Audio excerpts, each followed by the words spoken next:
उत्तराखंड के उत्तरकाशी में दीपावली के दिन सुबह 4 बजे एक अंडर कंस्ट्रक्शन टनल धंस गई, जिसमें 40 मजदूर फंस गए।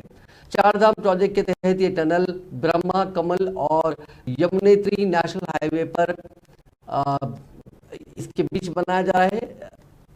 वहां फंसे मजदूर बिहार, झारखंड, उत्तर प्रदेश, वेस्ट बंगाल, उड़ीसा, उत्तराखंड और हिमाचल प्रदेश के हैं।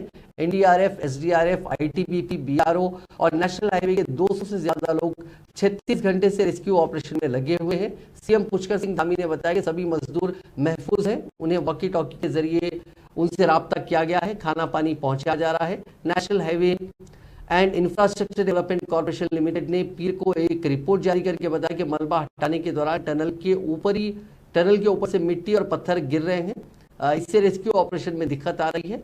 उम्मीद की जा रही है कि बहुत जल्द उन सभी वर्कर्स को रेस्क्यू कर लिया जाए। गई थी, प्राइमरी लाइनिंग भी हो गई थी। उसके बाद भी चूंकि सॉफ्ट रॉक है, चूरा जैसा वहां पर मटेरियल है, वो प्रेशर के कारण वो कोलैप्स हुआ है। उसमें तो आगे हम करेंगे उसका ट्रीटमेंट, लेकिन फिलहाल अभी जो हमारी प्राइमरी रिस्पॉन्सिबिलिटी है, लोगों को सेफ बाहर निकालना। 2 तरह से हम कार्रवाई कर रहे हैं, 3 तरह से।